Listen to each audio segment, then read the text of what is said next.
ആശ്വാസം നേടാം. ഹൃത്തിനുള്ളിൽ ജീവൻ നൽകും വചനം, തിരുവചനം. പിതാവിൻ്റെയും പുത്രൻ്റെയും പരിശുദ്ധാത്മാവിൻ്റെയും നാമത്തിൽ ആമേൻ. കർത്താവായ ദൈവമേ, ഞങ്ങളുടെ ജീവിതത്തെക്കുറിച്ച് കൂടുതൽ മനസ്സിലാക്കുവാനും അങ്ങയുടെ തിരുഹിതം ഞങ്ങളെക്കുറിച്ച് എന്തെന്ന് തിരിച്ചറിയുവാനും ഞങ്ങൾക്ക് അവിടുന്ന് കൃപ നൽകണമേ. ഉന്നതത്തിൽ നിന്നുള്ള ജ്ഞാനം അങ്ങ് ഞങ്ങൾക്ക് നൽകുന്നില്ലെങ്കിൽ ഞങ്ങളെങ്ങനെ ദൈവികമായ രഹസ്യങ്ങൾ മനസ്സിലാക്കും? കർത്താവ്യ തിരുവചനങ്ങളിലൂടെ അങ്ങയെ തന്നെ, അങ്ങയുടെ തിരുഹിതം ഞങ്ങൾക്ക് വെളിപ്പെടുത്തി തരുന്ന അവിടുത്തെ വലിയ കരുണയെയോർത്ത്, സ്നേഹത്തെയോർത്ത് ഞങ്ങളങ്ങേക്ക് നന്ദി പറയുന്നു. ഈ തിരുവചനം സേവിക്കുമ്പോഴും ധ്യാനിക്കുമ്പോഴും കർത്താവെ, ഞങ്ങളെ തന്നെ കൂടുതൽ മനസ്സിലാക്കുവാനും അങ്ങയുടെ തിരുഹിതത്തിനനുസരിച്ച് ഞങ്ങളുടെ ജീവിതത്തെ ക്രമപ്പെടുത്തുവാനും വേണ്ട വലിയ അനുഗ്രഹം അങ്ങ് ഞങ്ങൾക്ക് നൽകണമേ. പരിശുദ്ധാത്മാവായ ദൈവമേ, ഞങ്ങളിലേക്ക് വന്ന് നിറഞ്ഞ് ജ്ഞാനം കൊണ്ട് നിറച്ച് ദൈവിക പ്രകാശത്തിൽ സ്ലീഹന്മാരിൽ വചനം ഉറപ്പിച്ചതുപോലെ ഞങ്ങളിലും ഈ വചനത്തെ ഉറപ്പിക്കണമേ എന്ന് പ്രാർത്ഥിക്കുന്നു. നിത്യം പിതാവും പുത്രനും പരിശുദ്ധാത്മാവുമായ സർവേശ്വരായ എന്നേക്കും ആമേൻ. ഈശോയിൽ ഏറ്റവും സ്നേഹമുള്ള പ്രിയ സഹോദരങ്ങളെ, മാതാപിതാക്കളെ, ഇന്ന് അല്പസമയം വചനധ്യാനത്തിനായിട്ട് എടുത്തിരിക്കുക സഭാപ്രസംഗകൻ്റെ പുസ്തകം 5-ാം അധ്യായം 10-ാമത്തെ തിരുവചനമാണ്. അവിടെ വചനം പറയുകയാണ്, ദ്രവ്യാഗ്രഹിക്ക് ദ്രവ്യം ഒരിക്കലും തൃപ്തി വരുത്തുന്നില്ല, ധനം മോഹിക്കുന്നവൻ ധനം കൊണ്ട് മതി വരുന്നുമില്ല. ഇത് രണ്ടും മിഥ്യയാണ്. ദ്രവ്യാഗ്രഹി അല്ലെങ്കിൽ ധനമോഹി. പ്രിയപ്പെട്ടവരെ, ഇന്ന് നമ്മൾ ലോകത്തിലേക്ക് ഇറങ്ങിച്ചെല്ലുമ്പോൾ, എല്ലായിടത്തും സകല മേഖലകളിലേക്ക് നമ്മൾ ഇറങ്ങിച്ചെല്ലുമ്പോൾ കാണുവാൻ സാധിക്കുന്ന ഒരു അവസ്ഥയാണ് ധനമുണ്ടാക്കാൻ വേണ്ടി മനുഷ്യനിങ്ങനെ ഓടിപ്പാഞ്ഞ് നടക്കുന്നൊരവസ്ഥ. ദ്രവ്യത്തെ ഉണ്ടാക്കാൻ വേണ്ടി ദ്രവ്യാഗ്രഹി അതിനുവേണ്ടി ഓടിപ്പാഞ്ഞ് നടക്കുകയാണ്. വചനം പറയുകയാണ്, ഇവ രണ്ടും മിഥ്യയാണ്. മിഥ്യ എന്ന് പറഞ്ഞാൽ ചുമ്മാ ഒരു തോന്നലാണ്. അതായത് നമ്മൾ എന്തെല്ലാം ഉണ്ടാക്കി വച്ചാലും എന്തെല്ലാം നേടിവച്ചാലും അതൊക്കെ നമുക്കൊരു തോന്നൽ പോലെ അല്ലെങ്കിൽ മിഥ്യയായിട്ട് കടന്നു പോകുന്ന കാര്യങ്ങളാണ്. അതൊരിക്കലും നമ്മുടെ ജീവിതത്തിൽ നിലനിൽക്കും എന്ന് നമുക്ക് ആർക്കും ഉറപ്പില്ല. അതുകൊണ്ട് പ്രിയപ്പെട്ടവരെ, സമ്പത്ത് ഉള്ളവർക്ക് നോക്കിക്കോ, അവർക്ക് വലിയ സമാധാനമില്ല. അവർക്ക് മര്യാദയ്ക്ക് ഉറങ്ങാൻ പറ്റത്തില്ല. വലിയ സമ്പന്നന്മാരുടെ ജീവിതത്തിലേക്കൊക്കെ അച്ഛൻ കടന്ന് എനിക്കറിയാം, രാത്രി ഉറങ്ങാൻ പറ്റണില്ല, ഭയങ്കര ടെൻഷൻ, ഭയങ്കര ക്രൈസിസ്, ഭയങ്കര സ്ട്രെസ്സ്. എങ്ങനെ ബിസിനസ് വളർത്തും, അതിനുവേണ്ടി പല ലോണുകൾ, ഇതെങ്ങനെ ക്രമീകരിച്ച് പോകും, എവിടെയെങ്കിലും ഒന്ന് ഫൗളായിപ്പോയി എന്ത് സംഭവിക്കും, രാത്രി ഉറക്കമില്ല. സമ്പത്തുള്ളവൻ്റെ അവസ്ഥ എന്ന് പറയുന്നത് വളരെ ദയനീയമാണ്. ഒരു പരിധി വരെ സമ്പത്തൊക്കെ വേണ്ടെന്നല്ല, പക്ഷേ സമ്പത്തിനു വേണ്ടി ആർത്തിപ്പിടിച്ച് അതിൻ്റെ പിന്നാലെ അസ്വസ്ഥതപ്പെട്ട് അത് വളർത്താൻ വേണ്ടി ദ്രവ്യാഗ്രഹി ധനമോഹി എന്ന് പറഞ്ഞാൽ ദ്രവ്യത്തിന് വേണ്ടി മോഹിച്ച് നടക്കുന്നവൻ, ധനം മാത്രം മോഹിച്ച് നടക്കുന്നവൻ, ബാക്കിയെല്ലാം മറന്ന് ദൈവത്തെ വിട്ട്, കുടുംബത്തെ വിട്ട്, ബാക്കി എല്ലാ മൊറാലിറ്റീസും ധാർമ്മികതയും വിട്ട് ഈ ദ്രവ്യാഗ്രഹിയും ധനമോഹിയും ഒക്കെ അതുണ്ടാക്കാൻ നടക്കുമ്പോൾ അവൻ്റെ ജീവിതം ദുഃഖകരമായിട്ട് മാറുന്നു. അത് മിഥ്യയാണെന്ന് വചനം നമ്മെ പഠിപ്പിക്കുകയാണ്.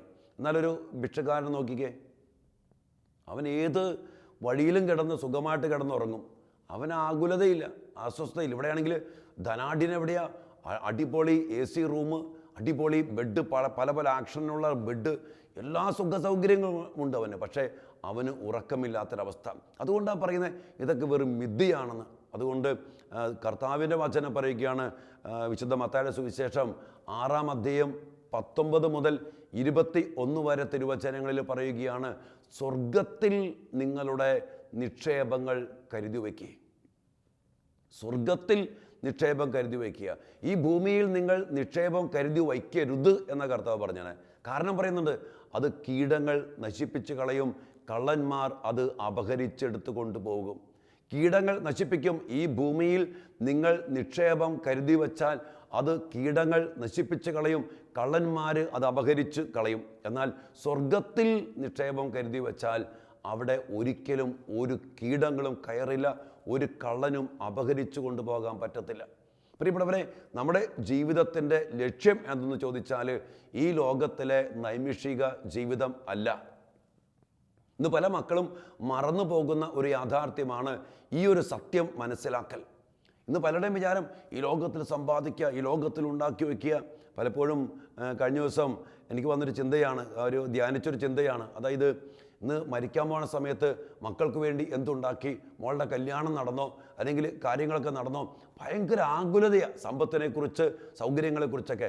പക്ഷേ ആ മനുഷ്യൻ പലപ്പോഴും ചിന്തിക്കുന്നില്ല, എൻ്റെ ആത്മാവിന് വേണ്ടി ഞാൻ എന്ത് ഉണ്ടാക്കിയിട്ടുണ്ട്, സ്വർഗത്തിൽ എന്തുമാത്രം നിക്ഷേപം ഞാൻ കരുതി വച്ചിട്ടുണ്ടെന്ന് പലപ്പോഴും പല മക്കളും ചിന്തിക്കുന്നില്ല. ഇന്ന് ഈ ലോകത്തിൽ നിക്ഷേപം കരുതി വയ്ക്കാൻ വേണ്ടി ആഗ്രഹിക്കുന്നവരാ എല്ലാ മനുഷ്യരും. പക്ഷെ ഒന്ന് ഓർത്ത് നോക്കിക്കോട്ടോ, ചിന്തിച്ചോ, ഈ ഭൂമിയിലുള്ള നിക്ഷേപങ്ങളൊക്കെ നൈമിഷികമാണ്. എപ്പോൾ വേണേലും അത് നഷ്ടപ്പെട്ടു പോകാം. കുറേ പേരെ എനിക്കറിയാം, ഈ സ്റ്റോക്ക് എക്സ്ചേഞ്ചിലും ഷെയർ മാർക്കറ്റിലൊക്കെ കൊണ്ടുപോയിട്ട് നിക്ഷേപിക്കും. അത് നശിച്ചിട്ട് തകർന്നിട്ട് കടം കയറി മുടിഞ്ഞിട്ട് ആകെ തകർന്നു പോയ അവസ്ഥ എനിക്കറിയാം. കാശുണ്ടാക്കാൻ വേണ്ടി ഇവിടെ നിക്ഷേപിക്കും, അല്ലെങ്കിൽ പലിശയ്ക്ക് കൊടുത്തവർ ഒത്തിരിയേറെ പറഞ്ഞിട്ടുണ്ട്. പലിശയ്ക്ക് വാങ്ങുന്ന പാവങ്ങൾ ഒന്നുമില്ലാണ്ട് വാങ്ങണേ. അവസാനം പലിശയില്ല, മുതലുമില്ല. ഒത്തിരി കേസുകൾ, ഒന്ന് രണ്ട് കേസുകൾ ഞാൻ ഇടപെട്ടിട്ടുണ്ട് അവിടെ നമ്മുടെ ധ്യാനകേന്ദ്രത്തിൻ്റെ പരിസര ഭാഗങ്ങളിൽ. ഒത്തിരിയേറെ കടം കൊടുത്തവരാ, പക്ഷേ മുടിഞ്ഞ് ഒറ്റ പൈസ ഇല്ല. പ്രിയപ്പെട്ടവരെ, പലിശ വാങ്ങിച്ച് കാശുണ്ടാക്കാൻ വേണ്ടി അതിൽ നിക്ഷേപിക്കുന്നവർ, ഞാൻ പറഞ്ഞു വരിക, അതൊക്കെ ഒറ്റ നിമിഷം കൊണ്ട് നശിച്ചു പോകാവുന്നതുള്ളൂ. ഷെയർ മാർക്കറ്റ് പൊളിഞ്ഞ, ഷെയർ ഡൗൺ ആയിക്കഴിഞ്ഞാൽ അത് പൊളിഞ്ഞു. അല്ലെങ്കിൽ പലിശ വാങ്ങിച്ചവൻ അവൻ്റെ ബിസിനസ് പൊട്ടിപ്പോയാൽ പലിശ കിട്ടൂല, മുതലും കിട്ടത്തില്ല. ഈ ലോകത്ത് ആരൊക്കെ എന്തൊക്കെ നിക്ഷേപിക്കുന്നുണ്ടോ അത് നശിച്ചു പോകാൻ ഒറ്റ നിമിഷം മതി. ഇനി ചിലർ പറയും, എൻ്റെ മക്കളാ എൻ്റെ നിക്ഷേപം, എൻ്റെ മക്കളാ എൻ്റെ നിക്ഷേപം, അല്ലെങ്കിൽ എൻ്റെ ഭാര്യയാണ് എൻ്റെ നിക്ഷേപം, എൻ്റെ ഭർത്താവ് എൻ്റെ നിക്ഷേപം. പ്രിയപ്പെട്ടവരെ, ഒരിക്കലും നമുക്ക് ഉറപ്പാക്കാൻ പറ്റാത്തതാ ഇതൊക്കെ. ഇപ്പോൾ കൂടെ കിടക്കുന്ന ഭർത്താവ് നാളെ രാവിലെ എഴുന്നേൽക്കുമെന്ന് നിനക്കുറപ്പില്ല. കൂടെ കിടക്കുന്ന ഭാര്യ നാളെ എഴുന്നേൽക്കുമെന്ന് നിനക്കുറപ്പില്ല. എത്രയോ കുടുംബങ്ങൾ മക്കളെ നഷ്ടപ്പെട്ട് ഒത്തിരി വേദനിച്ച് തകർന്നു പോയി കിടക്കുന്ന മാതാപിതാക്കളെ അച്ഛനറിയാം. അതോടെ ഭാര്യയെ നഷ്ടപ്പെട്ട് നിരാശപ്പെട്ടു പോയ ഭർത്താവ്, ഭർത്താവിനെ നഷ്ടപ്പെട്ടപ്പോൾ നിരാശപ്പെട്ടു പോയ ഭാര്യ. പ്രിയപ്പെട്ടവരെ, ഈ ലോകത്തിൽ ആരിലുമോ എന്തിലുമോ നമ്മൾ നിക്ഷേപിച്ചാൽ അത് ഉറപ്പാണ്, അത് നമുക്ക് ദുഃഖകരമായിട്ട് മാറുമെന്നുള്ളത് വലിയ സത്യമാണ്. അതുകൊണ്ട് ഈശോ പറയുന്നത്, ഈ ലോകത്തിൽ ഒന്നിലും നിങ്ങൾ നിക്ഷേപം കരുതി വയ്ക്കരുത്, ഒന്നിലും നിങ്ങൾ ആശ്രയം വയ്ക്കരുത്. അതൊക്കെ തന്നെ നൈമിഷികമാണ്, അതൊക്കെ തന്നെ മിഥ്യയാണ്. പിന്നെയോ സ്വർഗത്തിൽ നിങ്ങൾ നിക്ഷേപം കരുതി വയ്ക്കുക. അതുകൊണ്ട് ഞാൻ എപ്പോഴും പറയാറുണ്ട്, നമ്മുടെ ജീവിതങ്ങളൊക്കെ സ്വർഗത്തെ ലക്ഷ്യമാക്കി സ്വർഗത്തിൽ പോകാൻ വേണ്ടിയുള്ളത് മാത്രമായിരിക്കണം. ഞാൻ ഈ കല്യാണങ്ങൾക്കൊക്കെ പ്രസംഗം പറയുമ്പോൾ ആ ദമ്പതിമാരെ മുഖത്ത് നോക്കിയിട്ട് ചോദിക്കുന്ന ചോദ്യമുണ്ട് രണ്ടുപേരോടും, നിങ്ങൾ എന്തിനാ ഈ വിവാഹ ജീവിതത്തിലേക്ക് പ്രവേശിക്കണേ? എന്നിട്ട് ഞാൻ ചോദിക്കും, സ്വർഗത്തിൽ പോകാൻ വേണ്ടി ആണോ നിങ്ങൾ ഈ വിവാഹം ചെയ്യാൻ വേണ്ടി വന്നിരിക്കണേ? അപ്പോൾ രണ്ടുപേരും ഒരു ചിരിയിരിക്കും. മിക്കവാറും അങ്ങനെയാണ്. പ്രിയപ്പെട്ടവരെ, ഞാൻ പറയും, സ്വർഗത്തിൽ പോകാൻ വേണ്ടി മക്കളെ നിങ്ങൾ ഈ കുടുംബജീവിതം ആരംഭിക്കുക. ഈ സ്വർഗത്തെ ലക്ഷ്യമാക്കിക്കൊണ്ട് ജീവിക്കാൻ വേണ്ടി ഈ വിവാഹ ജീവിതം നിങ്ങൾ ജീവിക്കുമ്പോൾ ഞാൻ പറയും, അവിടെ നിങ്ങളുടെ ജീവിതത്തിൽ ദൈവികമായിട്ടുള്ള ചൈതന്യമുണ്ടാകും. നിങ്ങൾ ഒത്തിരിയേറെ ശ്രദ്ധിക്കും, സൂക്ഷിക്കും. അല്ലെങ്കിൽ സമ്പത്തിന് വേണ്ടി കെട്ടുന്നവരുണ്ട്, സൗന്ദര്യം നോക്കി കെട്ടുന്നവരുണ്ട്, ജോലി നോക്കി കെട്ടുന്നവരുണ്ട്. ഈ സൗന്ദര്യം എപ്പോൾ വേണമെങ്കിലും നഷ്ടപ്പെട്ടു പോകാം. പണ്ടൊരു പുസ്തകത്തിൽ വായിച്ചതാ, ഒരുത്തൻ ഒരു കല്യാണം അന്വേഷിച്ച് നടന്ന് അവസാനം അവൻ ഇഷ്ടപ്പെട്ട ഒരു പെണ്ണിനെ കുറേ പെണ്ണുങ്ങളെ കണ്ടതിന് ശേഷം അവൻ തിരഞ്ഞെടുത്തു. സംഭവം ഇതാണ്, അവളുടെ ചിരി ഭയങ്കര ചിരിയാന്ന് പറയുക.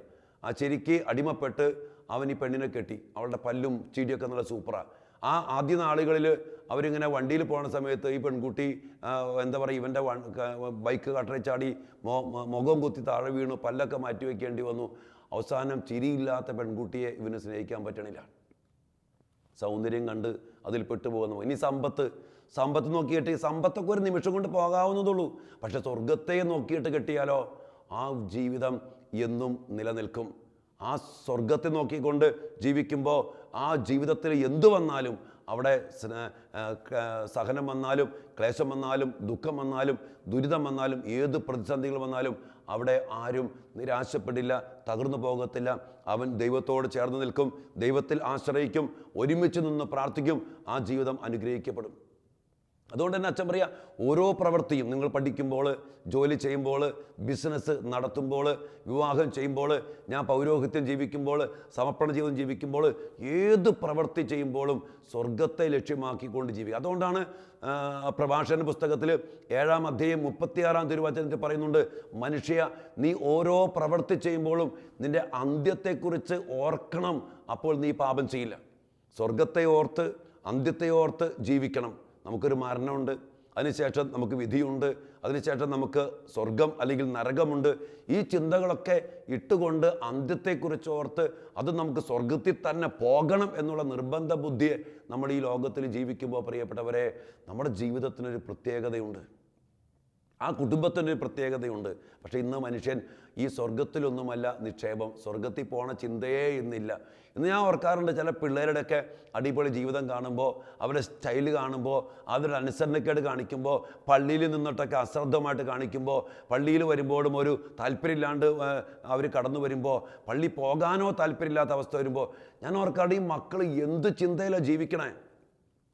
അവരെവിടെയാണ് നിക്ഷേപം കരുതി വയ്ക്കുന്നത്? ഈ ലോകത്തിലോ അല്ലെങ്കിൽ വ്യക്തിബന്ധങ്ങളിലോ കൂട്ടുകെട്ടുകളിലോ വിദ്യാഭ്യാസത്തിലോ? ഇതിലൊക്കെ നൈമിഷികമാണ്. ചിലരൊക്കെ ഉണ്ട് വിദ്യാഭ്യാസത്തിന് വേണ്ടി നിക്ഷേപിക്കുന്നവർ, കോടികൾ കൊടുത്ത് മക്കൾക്ക് അഡ്മിഷൻ മേടിച്ചു കൊടുക്കും, കോടികൾ മുടക്കും. എന്തിനു വേണ്ടിയാ? ഞാനെപ്പോഴും പറയാറുണ്ട്, ഒത്തിരിയേറെ കോച്ചിങ്, എൻട്രൻസ് കോച്ചിങ്ങുകൾ. പക്ഷേ സ്വർഗത്തിൻ്റെ കവാടം തുറക്കാനുള്ള കോച്ചിങ് നിൻ്റെ മോൾക്ക് കൊടുക്കണില്ലെങ്കിൽ നീ എത്ര കോടി മുടക്കി വിദ്യാഭ്യാസത്തിൽ നിക്ഷേപിച്ചാലും അത് നശിച്ചു പോകും. എനിക്കറിയാം ഒത്തിരി കേസുകൾ, പല മക്കളെയും ബാംഗ്ലൂർ, ഡൽഹിയിൽ, അല്ലെങ്കിൽ എന്താ പറയുക, കഴിഞ്ഞ ദിവസം ഒരു കേസ്, അത് റഷ്യയിൽ ഡോക്ടറാകാൻ വേണ്ടി വിട്ടതാണ്. അവിടെ അത് കാശ് മുടക്കി ലോണൊക്കെ എടുത്ത് ഈ കൊച്ചിനെ നിർബന്ധിച്ച് ആ കൊച്ചിനെ വിട്ടു. അവിടെ ചെന്ന് ഈ കൊച്ചിന് ഇത് താങ്ങാൻ പറ്റാതെ ഡിപ്രഷനായിട്ട് ഇന്ന് സത്യം പറയാണ്, ആ കൊച്ച് ഇന്ന് മാനസിക രോഗ ആശുപത്രിയിൽ 2 വർഷം അവിടെ പൂർത്തിയാക്കി. ഇന്ന് ആ കോഴ്സ് പൂർത്തിയാക്കാനാകാതെ ഇന്ന് മാനസിക രോഗത്തിൽപ്പെട്ട് ഈ കുഞ്ഞിന്ന് മരുന്ന് കഴിച്ച് ഇതാ മെൻ്റൽ ഹോസ്പിറ്റലിൽ കഴിയുക. പ്രിയപ്പെട്ടവരെ, കർത്താവിൽ നിക്ഷേപം ഉറപ്പിക്കാൻ, അതാ ഈശോ പറഞ്ഞ സ്വർഗത്തിൽ നിക്ഷേപം കരുതി വയ്ക്കുക. വേറെ ഈ ലോകത്തിൽ എവിടെ നിക്ഷേപം കരുതി വെച്ചാലും അതൊക്കെ തന്നെ നൈമിഷികമാണ്. ഇന്ന് മക്കൾക്ക് സ്ട്രെസ്സാണ്, ഇന്ന് കുടുംബത്തിൽ സ്ട്രെസ്സാണ്. എന്താണ്? നമ്മുടെ പ്രതീക്ഷകൾക്കൊത്ത് നമ്മുടെ കാര്യങ്ങൾ സംഭവിക്കാതെ വരുമ്പോൾ അതിനനുസരിച്ച് സ്ട്രെസ്സ് കൂടുകയാണ്. അത് തമ്മിലുള്ള അകലം വരുമ്പോൾ അങ്ങ് കൂട്ടിമുട്ടുന്നില്ല, അതിനനുസരിച്ച് സ്ട്രെസ്സ് കൂടി കൂടി കൂടി വരികയാണ്. അവിടുന്ന് പ്രശ്നങ്ങളാണ്. എന്തുകൊണ്ടാണ്? നിക്ഷേപം വയ്ക്കേണ്ടിടത്ത് വയ്ക്കാതെ ലോകത്തിൽ, വിദ്യാഭ്യാസത്തിൽ, സമ്പത്തിൽ, സുഖഭോഗങ്ങളിൽ, സൗന്ദര്യത്തിലൊക്കെ നിക്ഷേപിച്ചുകൊണ്ട് മനുഷ്യൻ ജീവിക്കുമ്പോൾ അവൻ്റെ ജീവിതത്തിൽ എന്താ പറയുക, ദൈവത്തിൻ്റെ ശക്തി ഇല്ലാതെ വരുന്നു, ദൈവത്തിൻ്റെ സാന്നിധ്യമില്ലാതെ വരുന്നു, ദൈവമില്ലാതെ വരുന്നു. കർത്താവില്ലെങ്കിൽ പിന്നെ ജീവനില്ല. ഈശോ ആണ് ജീവൻ. ജീവനില്ലാത്ത അവസ്ഥ വന്നാൽ അത് നശിച്ചു പോകും, അത് തകർന്നു പോകും എന്നുള്ളത് വലിയ സത്യമാണ്. അതുകൊണ്ട് പ്രിയപ്പെട്ടവരെ, നിക്ഷേപം കരുതി വയ്ക്കേണ്ടത് സ്വർഗത്തിലാണ്. ആ സ്വർഗത്തിൽ നിക്ഷേപം കരുതി വയ്ക്കാനുള്ള വലിയ ഒരു ഉത്തരവാദിത്വം നമുക്ക് ഓരോരുത്തർക്കുമുണ്ട്. ഇനി അതോടൊപ്പം തന്നെ ഈ ലോകത്തിൽ നമ്മൾ എവിടെ, ചിലപ്പോൾ ചിലർ കെട്ടിടങ്ങൾ പണിതുയർത്തും. ഒരു ഭൂമികുലുക്കമുണ്ടായാൽ ആ കെട്ടിടം തകർന്ന് തരിപ്പണമായിട്ട് മാറിപ്പോകും. ചിലർ വാഹനങ്ങളിൽ പ്രത്യാശ വയ്ക്കും. ആ വാഹനങ്ങൾ ഒരു ഇടിച്ചാൽ തീർന്ന് പോകാവുന്നതേ ഉള്ളൂ. ചിലർ എറോപ്ലെയിൻ, ഫ്ലൈറ്റിൽ വിശ്വാസം വയ്ക്കും. അതൊക്കെ എപ്പോൾ പൊട്ടി തകർന്നു ഓർത്താൽ മതി. പ്രിയപ്പെട്ടവരെ, അതിലൊന്നും നമുക്ക് ഒരു ഉറപ്പില്ല. അതുകൊണ്ടാണ് ഈശോ വിശുദ്ധ മത്തായിയുടെ സുവിശേഷം 7-ാം അധ്യായം 21 മുതൽ തിരുവചനങ്ങളിൽ പറയുന്നുണ്ട്, നിങ്ങൾ എങ്ങനെ ഭവനം പണിയെന്ന് കർത്താവ് പറഞ്ഞേ, നിങ്ങൾ എൻ്റെ വചനം കേട്ട് അതനുസരിച്ച് ഭവനം പണിയണം, ജീവിക്കണം. അവർ പാറമേൽ അടിസ്ഥാനമിട്ട് ഭവനം പണിത വിവേകമതിയായ മനുഷ്യന് തുല്യനായിരിക്കും. പാറമേൽ എന്ന് പറഞ്ഞാൽ സ്വർഗത്തിൻ്റെ, ആ സ്വർഗത്തിൻ്റെ വഴിയാകുന്ന ദൈവത്തിൻ്റെ വചനത്തിൻ്റെ ആ പാറമേൽ അടിസ്ഥാനമിട്ട് ഭവനം പണിയാന്ന് പറഞ്ഞ ജീവിതത്തെ ഉറപ്പിക്കുമ്പോൾ അവൻ്റെ ജീവിതം ഉറപ്പിക്കപ്പെട്ട അവസ്ഥയായിരിക്കും. പിന്നെ എപ്പോഴും കർത്താവ് പറയുന്നുണ്ട്, ഈ ഭൂമിയിൽ ജീവിക്കുമ്പോൾ എന്താണ്, കാറ്റൂതും, വെള്ളപ്പൊക്കമുണ്ടാകും, മഴ പെയ്യും, വെള്ളപ്പൊക്കമുണ്ടാകും, അത് ഭവനത്തിന്മേൽ ആഞ്ഞടിക്കും, അത് ഉറപ്പാണ്. ഇനി അല്ലാതെയും പണിയുന്ന ജീവിതങ്ങളുണ്ട്. സ്വർഗത്തിൽ നിക്ഷേപിക്കാതെ ഈ ലോകത്തിൽ ഈ പറഞ്ഞ പോലെ സമ്പത്തിൽ, വിദ്യാഭ്യാസത്തിൽ, അല്ലെങ്കിൽ സൗന്ദര്യത്തിലൊക്കെ നിക്ഷേപിച്ച് ജീവിക്കുന്നു, അതിനുവേണ്ടി പൈസ ചെലവഴിക്കുന്നു, അതിനുവേണ്ടി സമയം ചെലവഴിക്കുന്നു, അതിനുവേണ്ടി ഒത്തിരിയേറെ കാര്യങ്ങൾ ചെയ്യുന്നവരുണ്ട്. അവരെക്കുറിച്ച് വചനം പറയുക, മണൽപ്പുറത്ത് ഭവനം പണിത ഭോഷൻ. മഴ പെയ്തു, വെള്ളപ്പൊക്കമുണ്ടായി, കാറ്റോതി അത് ഭവനത്തിന്മേൽ ആഞ്ഞടിച്ചു, അത് വീണുപോയി. അതിൻ്റെ വീഴ്ച വലുതായിരുന്നു. പ്രിയപ്പെട്ടവരെ, ഈ ഒരു സത്യം നമ്മൾ മനസ്സിലാക്കിയെടുക്കണം ജീവിതത്തിൽ. ഇന്ന് പലപ്പോഴും എൻ്റെ ധ്യാന ശുശ്രൂഷ മേഖലകളിൽ ലോകത്തിൻ്റെ പല ഭാഗങ്ങളിലും പല ഇടങ്ങളിലും ഒക്കെ ചെന്ന് ധ്യാനിപ്പിക്കുമ്പോൾ കണ്ടെത്തിയ വലിയ യാഥാർത്ഥ്യമാണ്, മനുഷ്യൻ ഇന്ന് നിക്ഷേപം വയ്ക്കേണ്ടിടത്ത് നിക്ഷേപിക്കാതെ ഈ ലോകത്തിലും ജഡത്തിലും സുഖഭോഗങ്ങളിലും നിക്ഷേപം വച്ചതിൻ്റെ അനന്തരഫലമായിട്ട് ഈ മണൽപ്പുറത്ത് ഭവനം പണിത അവസ്ഥയിൽ വീണ് നശിച്ച് തകർന്നു പോയ അനേകം മക്കളുടെ ജീവിത സാക്ഷ്യങ്ങൾ നമുക്കെല്ലാവർക്കും ഉണ്ടാകാം, നമുക്കറിയാമത്. അതുകൊണ്ട് പ്രിയപ്പെട്ടവരെ, സ്വർഗത്തിൽ നിക്ഷേപം ഉറപ്പിക്കാനുള്ള വലിയ ദൈവത്തിൻ്റെ വിളി ഈ തിരുവചനത്തിലൂടെ കർത്താവ് നമുക്ക് നൽകുകയാണ്. ഇനി എങ്ങനെയാണ് സ്വർഗത്തിൽ നിക്ഷേപം കരുതി വയ്ക്കാൻ സാധിക്കുക? വിശുദ്ധ ലൂക്കായുടെ സുവിശേഷം 12-ാം അധ്യായം 32-33 വചനത്തിൽ പറയുകയാണ്, നിങ്ങളുടെ സമ്പത്ത് വിറ്റ് ദാനം ചെയ്യുവിൻ. കർത്താവ് പറയാ, നിങ്ങളുടെ സമ്പത്ത് വിറ്റ് നിങ്ങൾ ദാനം ചെയ്യും. എന്നെ പ്രിയപ്പെട്ടവരെ, നമുക്ക് ദൈവം സമ്പത്ത് തന്നിട്ടുണ്ട്, അധികമുണ്ട്, എന്തെങ്കിലും ആട്ടെ.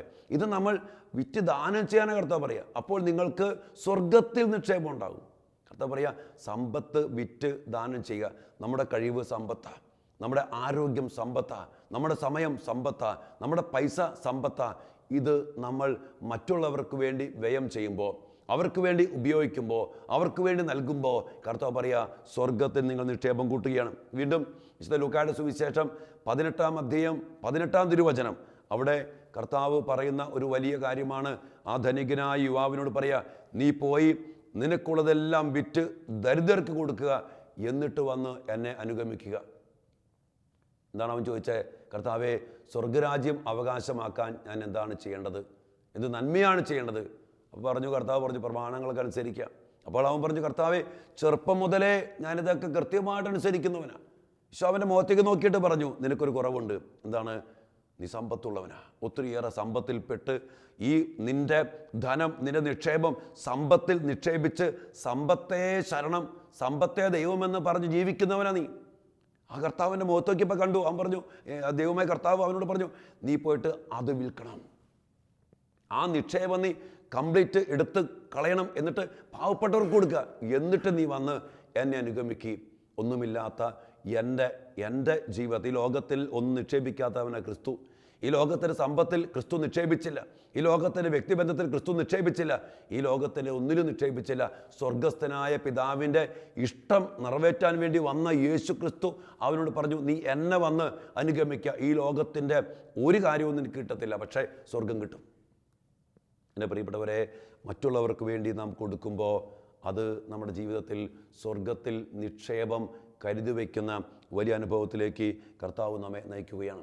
അതുകൊണ്ട് നമ്മുടെ ജീവിതത്തെ, നമ്മുടെ കുടുംബത്തെ, നമ്മുടെ സകല പ്രവൃത്തികളെയും പ്രിയപ്പെട്ടവരെ സ്വർഗത്തിൽ നിക്ഷേപം കരുതി വയ്ക്കുന്ന ഒരു തലത്തിലേക്ക് നമ്മൾ വളർത്തിയെടുക്കുമ്പോൾ നോക്കിക്കോ, നമ്മുടെ ജീവിതത്തിൽ വലിയൊരു സന്തോഷം ഉണ്ടാകും. നമ്മുടെ കുടുംബത്തിൽ ദൈവത്തിൻ്റെ സാന്നിധ്യമുണ്ടാകും, നമ്മുടെ കുടുംബത്തിൽ ദൈവത്തിൻ്റെ കൃപയുണ്ടാകും. മാത്രമല്ല, നമ്മുടെ കുടുംബത്തിൽ ആ കൃപയുടെ വളർച്ചയുണ്ടാകും. സ്വർഗത്തിൽ നിക്ഷേപം കരുതി വയ്ക്കുന്ന ആ മേഖലയിലാണ് സമ്പത്തുള്ളതെങ്കിൽ അത് കൃപയുള്ള സമ്പത്താണ്, അത് വളരും. സ്വർഗത്തെ ലക്ഷ്യമാക്കി ജീവിക്കുന്ന ഒരു ദാമ്പത്യ കുടുംബജീവിതമാണെങ്കിൽ അതിൽ ദൈവത്തിൻ്റെ കൃപയുണ്ട്, ദൈവത്തിൻ്റെ ജീവനുണ്ട്, അത് വളരും, കൃപയിൽ വളരും. അതുകൊണ്ട് തന്നെ ഇന്ന് ആ കൃപ നഷ്ടപ്പെടുത്തി കളയുന്ന ഈ ലോകത്തിലുള്ള നിക്ഷേപങ്ങളും അതിൻ്റെ സുഖസൗകര്യങ്ങളും വിട്ടുപേക്ഷിച്ചുകൊണ്ട് ദൈവത്തിനു വേണ്ടി, സ്വർഗത്തിനു വേണ്ടി വചനാധിഷ്ഠിതമായ ജീവിതം ജീവിക്കുവാനായിട്ട് നമ്മൾ തീരുമാനിക്കുമ്പോൾ പ്രിയപ്പെട്ടവരെ, നമ്മുടെ രക്ഷ നമുക്ക് സാധ്യമാണ്. ഇനി ചിലരെങ്കിലും ഇപ്പോൾ ചിന്തിക്കുന്നുണ്ടാകും, നമ്മുടെ കഴിവ് കൊണ്ടും നമ്മുടെ സൽപ്രവൃത്തികൾ കൊണ്ടും രക്ഷ പ്രാപിക്കാമെന്ന്. ഒരിക്കലുമില്ല. നമുക്ക് രക്ഷ കൈവരിക്കാൻ സാധിക്കുന്നത് ദൈവത്തിൻ്റെ അനന്തമായ ബലിയുടെ യോഗ്യതയാലും അവിടുത്തെ രക്തത്താലുമാണ്. പക്ഷേ അവിടുത്തെ ബലിയുടെ യോഗ്യതയും രക്തവും ആ രക്തത്തിൻ്റെ രക്ഷാകരമായ അനുഭവം സ്വന്തമാക്കണമെങ്കിൽ അതിനനുസരിച്ച് കർത്താവിൻ്റെ വചനമനുസരിച്ച് നമ്മുടെ ജീവിതത്തെ നമ്മൾ ചിട്ടപ്പെടുത്തണം, ക്രമപ്പെടുത്തണം. 2 ദിനവൃത്താന്തം 27-ാം അധ്യായം 6-ാം തിരുവചനത്തിൽ യോഥാം എന്ന രാജാവിനെ കുറിച്ച് നാം വായിക്കുന്നുണ്ട്. കർത്താവിൻ്റെ ഇഷ്ടത്തിനനുസരിച്ച് തൻ്റെ ജീവിതത്തെ ക്രമപ്പെടുത്തിയതിനാൽ യോഥാം പ്രബലനായിട്ട് മാറി. പ്രിയപ്പെട്ടവരെ, നമ്മുടെ ജീവിതം ഈ പ്രാബല്യം നേടണം, ഈ പാറമേൽ അടിസ്ഥാനമിടണം. അതിന് സാധിക്കുന്നത് ദൈവത്തിൻ്റെ വചനത്തിൽ നിക്ഷേപിക്കുമ്പോഴാണ്. കർത്താവാകുന്ന വചനമാകുന്ന പാറമേൽ അടിസ്ഥാനമിട്ട് ഭവനം പണിയുമ്പോഴാണ് അത് സ്വർഗത്തെ ലക്ഷ്യമാക്കിയുള്ള ഉറപ്പുള്ള ഒരു ജീവിതമാണ്. ആ ജീവിതം ജീവിക്കുമ്പോൾ ഈ ലോകത്തിൽ നമ്മൾ എങ്ങനെ ജീവിച്ചാലും, എന്തിൽ നമ്മൾ ആശ്രയം വെച്ചാലും, ഈ ലോകത്തിലായിരിക്കുമ്പോൾ അവിടെ അസ്വസ്ഥതകളുണ്ട്, പ്രതിസന്ധികളുണ്ട്, പ്രതികൂലങ്ങളുണ്ട്, മഴയുണ്ട്, വെള്ളപ്പൊക്കമുണ്ട്, കാറ്റുണ്ട്. പക്ഷേ സ്വർഗത്തിൽ അടിസ്ഥാനമിട്ട് പണിത ജീവിതമാണോ, ഭവനമാണോ, പൗരോഹിത്യമാണോ, ദാമ്പത്യ ജീവിതമാണോ, എത്ര പ്രതികൂലങ്ങൾ വന്നാലും അത് വീഴില്ല, അത് തകരില്ല, അത് നശിക്കില്ല, അത് ഒത്തിരിയേറെ ഫലങ്ങൾ പുറപ്പെടുവിക്കും. അതാ പറയുന്നത്, എന്നോട് ചേർന്ന് നിൽക്കുന്നവൻ, എന്നിൽ ഉറപ്പിക്കപ്പെട്ടവൻ ആറ്റുതീരത്ത് നടപ്പെട്ട വൃക്ഷം പോലെയാണ്. അത് എപ്പോഴും പച്ചച്ച് നിൽക്കും, അതെപ്പോഴും ഫലം പുറപ്പെടുവിച്ച് നിൽക്കും. കാരണം കർത്താവിൽ ഉറപ്പിക്കപ്പെട്ടതാ, സ്വർഗത്തിൽ ഉറപ്പിക്കപ്പെട്ടതാ. സ്വർഗത്തിൽ നിക്ഷേപം കരുതി വയ്ക്കുന്ന ജീവിതങ്ങൾ വിശുദ്ധ ജീവിതങ്ങളാണ്. അവൻ്റെ ജീവിതം അനുഗ്രഹത്തിൻ്റെ സാന്നിധ്യമാണ്. അവൻ്റെ ജീവിതം അനേകം മക്കൾക്ക് ഫലം പുറപ്പെടുവിക്കുന്ന അനുഗ്രഹ സാന്നിധ്യങ്ങളാണ്. പ്രിയപ്പെട്ടവരെ, ഈ ജീവിതത്തെ സ്വന്തമാക്കിയെടുക്കാനാണ് കർത്താവ് ഇന്ന് നമ്മോട് പറയുക, നിങ്ങൾ ഈ ഭൂമിയിലൊന്ന് കരുതി വയ്ക്കല്ലേ, കീടങ്ങൾ നശിപ്പിക്കും. കണ്ടില്ലേ, ഒരു നിമിഷം കൊണ്ട് എല്ലാം തകിടം മറിഞ്ഞു പോകാം. സമ്പത്ത് പോകും, നിൻ്റെ ഭർത്താവ് പോകും, നിൻ്റെ ഭാര്യ പോകും, നിൻ്റെ മക്കൾ പോകും, എല്ലാം ഒരു നിമിഷം കൊണ്ട് നഷ്ടപ്പെട്ടു പോയേക്കാം. അവിടെയും സ്വർഗത്തിൽ നിക്ഷേപം കരുതി വയ്ക്കുന്ന വ്യക്തിയാണെങ്കിൽ, സ്വർഗത്തിനു വേണ്ടി മക്കൾക്ക് ജന്മം കൊടുത്ത് വളർത്തുന്ന വ്യക്തിയാണെങ്കിൽ, ആ കൊച്ചു മരിച്ചാലും ആ കൊച്ച് സ്വർഗത്തിലുണ്ടാകും. സ്വർഗത്തിൽ നിക്ഷേപം കരുതി വെച്ച് ജീവിക്കുന്ന ദാമ്പത്യ ജീവിതമാണെങ്കിൽ, ഭർത്താവ് മരിച്ചാലും ഭർത്താവ് സ്വർഗത്തിലുണ്ടാകും. ആര് മരിച്ചാലും ഒരു വ്യക്തി വേദനിക്കില്ല. കാരണം സ്വർഗത്തിനു വേണ്ടി, സ്വർഗത്തിൽ ജീവിക്കാൻ വേണ്ടിയാണ് നിക്ഷേപം കരുതി വച്ചതെങ്കിൽ. പ്രിയപ്പെട്ടവർ, അതുകൊണ്ട് നിരാശപ്പെട്ട് തകർന്നു പോകുന്ന ഈ ലോകത്തിൽ നിക്ഷേപിക്കുന്ന ഒരു ജീവിതമാക്കി തീർക്കാതെ, സ്വർഗത്തിൽ നിക്ഷേപം കരുതി വയ്ക്കുന്ന കരുത്തുള്ള അടിസ്ഥാനമിട്ട പാറ പോലെ നിൽക്കുന്ന കുലുങ്ങാത്ത ഒരു ജീവിതത്തിൻ്റെ ഉടമകളായി തീരണമെങ്കിൽ, ഞാൻ പറഞ്ഞില്ലേ, കർത്താവ് പറഞ്ഞില്ലേ, ഈ ഒരു നിക്ഷേപം കരുതി വയ്ക്കണം. ദ്രവ്യാഗ്രഹിക്ക് ഒരിക്കലും അത് സുഖം തരുന്നില്ല, ധനമോഹിക്ക് ഒരിക്കലും സംതൃപ്തി ലഭിക്കുന്നുമില്ല. അതെല്ലാം മിഥ്യയാണ്, മിഥ്യ. ഈ സോളമൻ്റെ ഈ വലിയ കണ്ടെത്തൽ നമ്മളും കണ്ടെത്തണം. പ്രിയപ്പെട്ടവരെ, ജീവിതത്തിൽ സോളമന് ഒത്തിരി തെറ്റുകൾ പറ്റിയ അവസാനം എന്താ പറ്റി? അന്യഭാര്യമാരുടെ പിന്നാലെ പോയി, ദൈവത്തെ വിട്ടുപേക്ഷിച്ചു, എല്ലാം പോയിട്ട് നിരാശപ്പെട്ട് തകർന്ന് മായ മായ സകലതും മായ എന്ന് പറഞ്ഞുകൊണ്ട് ഈ സോളമൻ വിട വാങ്ങുമ്പോൾ അദ്ദേഹത്തിൻ്റെ ജീവിതം, ഒത്തിരിയേറെ ജ്ഞാനമുള്ള സോളമൻ, ഒത്തിരിയേറെ രാജ്യവിസ്തൃതി ഉണ്ടായ സോളമൻ, ഒത്തിരിയേറെ കഴിവുള്ള സോളമൻ, ഇതെല്ലാം തകർന്ന് തരിപ്പടമായിട്ട് അവസാനം അദ്ദേഹം പറയുന്നുണ്ട്, ഇതെല്ലാം മായയാണ്, മിഥ്യയാണ്. എൻ്റെ പ്രിയ സഹോദരങ്ങളെ, ഈ സത്യം തിരിച്ചറിയാനുള്ള ദൈവിക ജ്ഞാനത്തിനു വേണ്ടി അതിശക്തമായിട്ട് നമുക്ക് പ്രാർത്ഥിക്കാം. ഇത് തിരിച്ചറിഞ്ഞവൻ ഈ ലോകത്തിൽ ഈ ലോകത്തിൻ്റെതല്ലാത്തതുപോലെ ജീവിക്കും. ഈശോ പറഞ്ഞില്ലേ, ഞാൻ ലോകത്തിൻ്റെതല്ലാത്തതുപോലെ ഇവരും ലോകത്തിൻ്റേത് അല്ല. എൻ്റെ പ്രിയ സഹോദരങ്ങളെ, നമ്മൾ ഈ ലോകത്തിൻ്റെതല്ല, നമ്മൾ സ്വർഗത്തിൻ്റെ മക്കളാണ്. ഈ ലോകം ഒരു നൈമിഷികമായ വാസസ്ഥലമാണ്. അത് മനസ്സിലാക്കി ദൈവത്തോട് ചേർന്ന് ജീവിക്കാനായിട്ട് നമുക്ക് സാധിക്കട്ടെ. പ്രാർത്ഥിക്കാം നമുക്ക്. കർത്താവായ ദൈവമേ, അങ്ങയുടെ വചനത്തിൻ്റെ ആഴം ഞങ്ങൾ മനസ്സിലാക്കട്ടെ. മനുഷ്യജീവിതത്തിൻ്റെ അർത്ഥം ഞങ്ങൾ മനസ്സിലാക്കട്ടെ. ഞങ്ങളുടെ ജീവിതത്തിലെ ലക്ഷ്യം ഞങ്ങൾ എന്നും ചിന്തിക്കട്ടെ കർത്താവേ. അതിൽ അടിസ്ഥാനമിട്ട്, അതിൽ നിക്ഷേപിച്ച് സ്വർഗത്തിനു വേണ്ടിയുള്ള ജീവിതം ജീവിക്കാനുള്ള കൃപ നൽകി ഞങ്ങളെ അനുഗ്രഹിക്കണമേ കർത്താവേ. നൈമിഷികമായ സുഖത്തിൻ്റെ പിന്നാലെ പോകാതെ, ഈ മിഥ്യകളുടെ പിന്നാലെ പോകാതെ കർത്താവേ, സ്വർഗത്തിൻ്റെ അടിസ്ഥാനത്തിൽ ആ പാറമേൽ ഉറപ്പിക്കപ്പെട്ട ഒരു ജീവിതം ഈ ലോകത്തിൽ ജീവിക്കാനുള്ള കൃപ നൽകി, അനുഗ്രഹം നൽകി ഞങ്ങളെ അവിടുന്ന് ശക്തിപ്പെടുത്തണമേ കർത്താവേ. ഞങ്ങൾക്ക് അങ്ങയുടെ സംരക്ഷണം വേണം, ഞങ്ങൾക്ക് അങ്ങയുടെ ജീവൻ്റെ സമൃദ്ധി വേണം, ഞങ്ങൾക്ക് അങ്ങയുടെ സംരക്ഷണം വേണം കർത്താവേ. ആ കൃപയിൽ, ആ സംരക്ഷണത്തിൽ, ആ ജീവൻ്റെ സമൃദ്ധിയിൽ അങ്ങയുടെ മക്കളായ ഞങ്ങളെ അവിടുന്ന് കാത്തു സംരക്ഷിക്കണമേ. നിത്യം പിതാവും പുത്രനും പരിശുദ്ധാത്മാവുമായ സർവേശ്വരായ എന്നേക്കും ആമേൻ.